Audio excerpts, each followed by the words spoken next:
Good everyone, welcome to this video. Today we have a review on the ISU-122 and ISU-152 tank destroyers. Now recently these vehicles, well I say recently, more like for many years these vehicles have had a very bad reputation for being a bit crap. Now when I first started playing them, I thought they were crap, and well, they kind of were because they were at higher BRs where they shouldn't be. And then obviously they got changed around in BRs. So as you can tell, the Chinese ISU-152 and the Russian ISU-152 are now at 5.0, and the ISU-122 is at 5.3. This is actually quite alright for them. I really do have to be honest. Now, in contrast compared to obviously the Russian SU-152, not the ISU, the SU-152 has a bit more traverse on its gun, which Flight prefers that one, and quite a few other people do, but I actually prefer the ISUs. Now, there's a good few reasons for that, but obviously the ISU trades some stuff to be better in some ways than the SU, and obviously the SU-152 can be better, but even so, we're going to start out with the 122 and then go over to the 152, because, well, people want to see the big gun, so there you go. So the ISU-122 and ISU-152 basically share the same crew compartment. However, obviously the 152's breach is a lot bigger, which means you can potentially soak up a shot in it. Whilst the 122 can certainly do that with a breach shot, you're more reliable of taking breach shots with the 152, just to be sure. So the vehicles have the same armor, the same mobility, and the same gun mantlet armor and all that, and they have the same 50 caliber machine gun on the roof. Now the 50 cal only has 5 reloads, obviously one that will already be in the chamber, so you only get 4 reloads on the 50 cal, so you got to use it wisely. You can shoot down aircraft with it. It's very effective because obviously it's a Dishka. And I made the joke of calling it Mother Russia's Dishka because, well, why the hell not? Because I've got to include jokes somewhere, haven't I? So these vehicles both vehicles will weigh 46 tons and have a 520 horsepower engine when fully spaded. Now, when they're stock, they're a bit of a dog. They really do drag their heels, and that's what throws a lot of people off. But once you get them upgraded, they can be rather mobile for their weight, because obviously they're based on the IS chassis, and it's a very capable chassis. So let's go over the armor, and then we can go over the guns, because well, they're two different guns, and well, there's a lot to talk about with both of them. So the frontal armor is 90 millimeters thick, and so is the driver's port. There is a slight overlap, but it's very unreliable for it to be hit. Not bad, but obviously we're going to get into the tactics of this vehicle very soon. So the lower plate armor is 90mm thick, but then you've got a bit of track armor which can provide some extra protection. And then we've got the gun mantlet itself. You've got a 65mm layer here, which has some funky angles, which could potentially stop a shot. And then you've got the gun mantlet itself, which has a lot of funky angles. As you can tell, the 100mm plate really does have a lot of areas where you can ricochet. And this is a good spot to actually rely upon armor. Now, it's not always going to work, so don't guarantee yourself, because obviously people will just shoot here, because there's like a lip that can be easily penetrated, and that will obviously go in to take out your breach. So just be aware of that. But it's still something to rely upon, and obviously if you angle to your right hand side, not your left, you've got a really good chance of bouncing a shot here as well. Again, this is not guaranteed, and this is not guaranteed to stop a shot, but at least you're less likely to be penetrated here. And obviously the gun mantlet may even take a stray shell, or even the gun barrel itself, since it's so large. And as you can tell, I'm more of a fan of slow, lumbering tank destroyers that can actually pack a punch and take a hit if they need to. Same cannot be said about the Ferdinando, because that thing is a cast-hole magnet. These things barely get attacked. I mean, I think I got killed by like one plane, and that was it in all 4 spades. Because obviously I spaded both the Chinese ones and the Russian ones. Now, why am I showing the Chinese ones and not the Russian one? Well, that I'm going to show you what these tanks actually help me do in the Chinese tech tree. So, yeah, that's why. But obviously, both vehicles pack the same mobility. They can both go 23.5 miles an hour forwards and 9.1 in reverse. It's very handy if you need to get out of a situation. And with the engine being reasonably powerful once you get it upgraded, this thing can move rather effectively. Now, if for some reason you cannot angle to your right, don't angle too harshly to your left, because even the lighter guns can penetrate. And if you don't have FP, there's a big fat fuel tank site right here.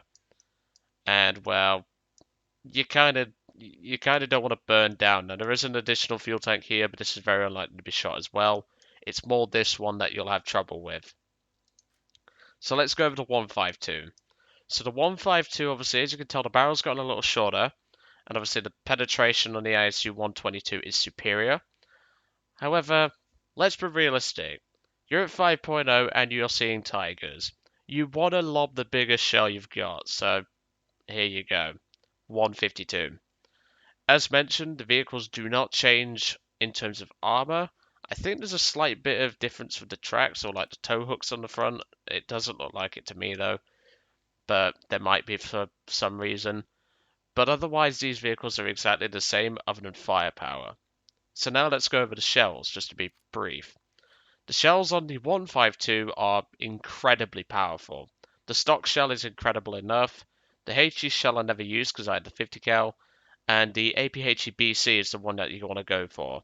It has more explosive but slightly less penetration, but is also better against angles. Now the one shell I cannot recommend is the heat. I've tried it in test drive, I've never actually taken it out myself. I don't like the heat from what I've tested with it. It just doesn't seem to be too reliable. It can one shot, but there's a time and a place where it can and can't. So if you need to kill something like a panther through the front, just use this round. It will devastate a panther. But yeah, these vehicles are very capable, and I'm sort of impressed by just how good they can be once you get the playstyle nailed down. So let's go to the 122, just to show you the shells on that. Now, if you've driven the IS-2, you've basically got the same shells. You've got the stock BR-471, which is debatable at best against a Panther's upper frontal plate when it's stock. It can do it, but you've got to be careful with it. It's when you get the B round, which is much better against angles, as you can tell by the penetration of angle of attack. The B round is just better in every way. It's far more versatile. And again, I did not use the HE because I had the 50 cal, which has 29mm of penetration. Very capable. But yeah, I really do have to admit, once you get the playstyle of these vehicles nailed down, they're very capable, and I've really enjoyed them. They were a lot of fun to say people keep thinking they're shit, and I don't think they are. Stock they might be to an inexperienced player that doesn't know how to drive the vehicle properly, but otherwise I had a lot of fun. So let's go over how I did in both vehicles, and we'll move to the gameplay then. So the ISU-122, I got 23 deaths, 5 air kills, and 80 ground units destroyed. With the ISU-152, I got 14 deaths, 7 air kills, and 57 kills. Certainly not bad. Obviously, there's no point me showing the Russian because, well, they're exactly the same. Both vehicles are spaded in the Russian tree. The one that has the higher reload is the ISU-122. The 152 reloads a little bit slower, but it's still got a respectable reload given the size of the gun. Now, I do have the ISU 122S, but I have not spaded this vehicle, and I'm going to give it its own entirely different review. It doesn't change much of the 122 and the 152, but it's all about the gun and the actual armor and the gun mount that really makes a difference to it. But anyway, let's move to some gameplay, because, well, I've blabbered on a bit too much, as I usually seem to do. I really do need to learn to stop doing that. I honestly do. Like, I need to stop blabbering, but hey ho, crap happens. So my throat's starting to hurt because I've just done the B29, and that took about 20 minutes to do. But to say my throat is not liking this is an understatement. But shit happens. I've just got to deal with it. BRM. I've then got the 24 to do, as you probably saw, and then I need to finish off from there. But that's all fine, and I don't have any more Spade reviews to do for now, so that's always nice. So, as you can tell, the vehicle in this battle, even in the crew replenishment, isn't shown, because obviously I was nearing the end of the Spade. This vehicle has fully upgraded mobility. It's got the tracks module, it's got the engine and transmission, it's also got the filters. And although it can be a bit of a cumbersome beast once you get it around the corner, it really can move once you get it going. I mean, we're already up to 18 miles an hour and it's going to increase to its top speed of 23 rather quickly, because, well, it's a 46-ton tank. You're going to give it some time, but it's surprisingly mobile, because obviously this thing has a diesel engine as opposed to a petrol. And there you can see the PT-76 rushed into the cap, and, well, he got nuked by the RD, so that's no biggie. I spot the M18 there, and just in case he couldn't get a shot, I angled up. But obviously the Firefly there, well, not Firefly, the Bread of Fire of 01, because I saw Firefly, just deleted the M18 from existence. So at this point, I've kept the point, and obviously I'm trying to get around and see if I can see anything. But obviously I spot the Sherman down, or I thought it was an M6, I nearly said M6 then, but then I realised Sherman.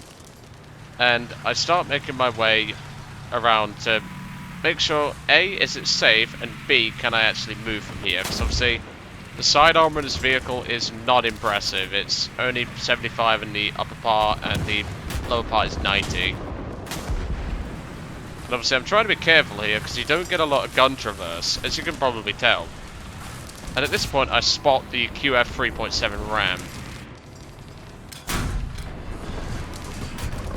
And yeah, even though that didn't really do a lot of damage, it hull breaks pretty much guaranteed. Kill number 1. But trust me, this battle's going to get a lot more high-paced than what you might think. And there's the armor coming into effect. That was actually a Challenger bouncing off there. One thing I do have to say is, though, these new sounds in Tank Forces and stuff like that, I really don't like them. Like, some of them are okay, but the sound whenever something hits or ricochets, it is a horrible sound. It sounds like something I'd hear in like a really cheaply made war film. It just doesn't sound very nice. But obviously I'm looking down the road to try and see if anything's there. I'm just going to move that for you. And I'm being very cautious, because obviously I don't know what's going to come. So I've got to be very careful. Because as I said, the armor is not to be relied upon. The rear armor is 60mm thick, the side armor is 75 as I mentioned, and the one side armor part near the tracks is 90. And you might get a lucky bounce from there, but don't guarantee it, because, well, the drive sprockets do provide an additional piece of armor, and so does the metal behind that. But don't rely on your tracks absorbing shots. We got lucky with the track the track shot that actually hit us earlier. Surprised the track didn't come off, to be brutally honest. So at this point, I'm moving towards the position where I'm actually going to start staying in this area. Now, with any 3 degrees of gun depression, you have to be very careful. And at this point, the Comet starts firing, and I don't think he realizes that I'm here, but well, there you go. That's what happens inside of a tank that gets hit by a 152. Kill number 2. And I'm going to stay in this approximate area just for a couple of minutes, and as you can tell by my team, if I just put this back, they're not doing particularly great, as you can tell.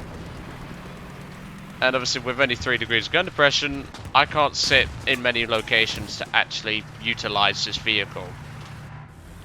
And at this point I spot the T-20, but obviously I didn't want to go for the shot, because remember, about a 23-second reload, give or take, depending on the crew. And stock it's about 25-26. It's a chore to wait for this tank to reload, but it's not a huge concern as long as you know your position. If you know there's enemies in the area and you've only got 1 shot, don't take the shot. As you're going to notice later on, I'm going to be very cautious with what I do. And this is the playstyle of the ISU. you have to be so careful with it. I forgot to mention, those hatches on the roof where the 50 cal and the one to the left of that are mounted, those are weak spots. However, they're very unlikely to be hit.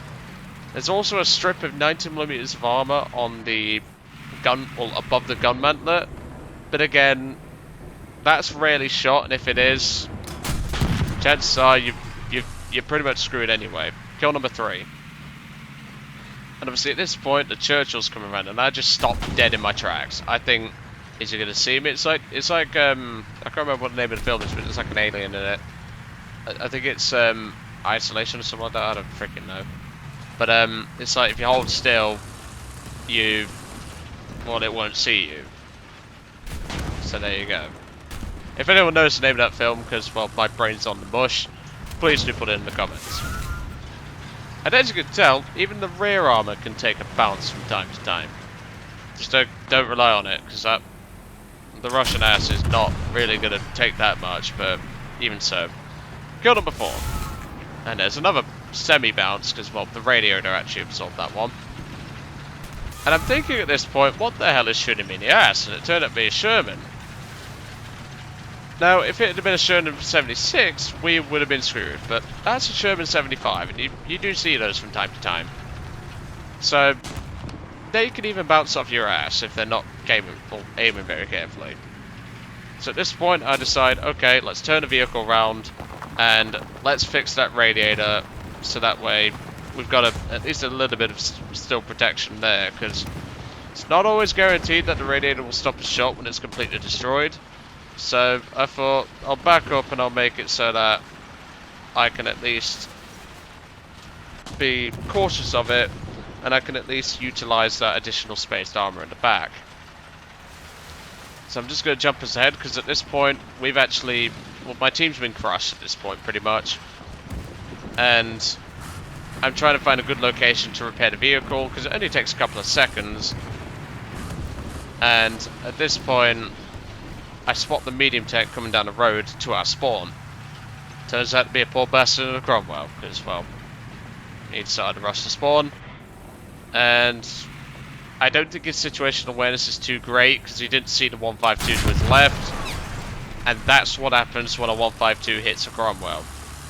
Kill number 5, there's the ace. Obviously you're not guaranteed to get aces every game, that's just not going to happen. But it's incredibly satisfying to get an ace in a tank that people think is bad, which I don't think it's bad, it's just unrespected. But don't worry, more is to come, I can promise you that. So at this point I was thinking about just sitting up here and not doing anything, because I've done my work, I've gotten 5 kills and I've kept a point. I've tried to support my team as best I can, and, well, I'm just going to jump us ahead a bit here. And I think nothing of it. I think, well, this team is screwed. I might as well just sit here and not do anything else, because, well, the team doesn't want to do any effort. But turns out the team wanted to keep fighting. I don't know why, but they just did, and, well, this poor Sherman Firefly, he kills the teammate because I had to wait for the gun to stabilize. But he soon learns that he should not kill a teammate when there's a 152 in the area. Kill number 6. If this firepower hasn't impressed you already, I would love to know if you've been watching, because this gun, I absolutely love this gun. The 152 is one of my favorites, and the 122 is also one of my favorites. So at this point, this is where the 50 cal comes into play. The 50 cal can elevate surprisingly high, as you're going to notice. And even it can do some work against aircraft. Kill number 1 on aircraft. And I'll be brutally honest, that 50 cal has saved my life once or twice. I mean, that V156, I pilot sniped it and I killed the gunner on board it. The 50 cal's got punch and it will go right through it. Obviously you do have to be careful of lack of ammunition. That's why I fired off the rest of the rounds in the clip to reload the machine gun. But as you can tell, you've just got to be patient. Obviously you can keybind a separate control and a separate sight to the 50 cal, but I don't do that. I rely on leading and I rely on my knowledge of the Dishka, because, well, I love this gun. It's such an excellent 50 cal. So I scored a crit on that P-47. He dropped some of his bombs and actually missed his target. I think he was trying to bomb the Flak Panzer. That's currently on the B point, but he missed. And as you can tell, this team is hanging on, but this team is going to die. Well, the Flak Panzer is actually going to die in the next few minutes, and, well, he's our last hope. But here comes the P-47. He's coming back around for one last pass. I bump another good load of hits into him, and, well, air kill number 2. But unfortunately, that Flak Panzer has died, and it's not going to be long before my teammates die and we lose on tickets. So like I say, these vehicles are very capable. I've really enjoyed the ISU tank destroyers, and I really do think people should give them a go. Just learn how they play, learn how they react, and learn how to position yourself accordingly. And these things are actually going to be a lot of fun for you. But anyway, I'm going to let you guys off. I hope you enjoyed today's review on the ISU-152, and I will catch you all on the next one.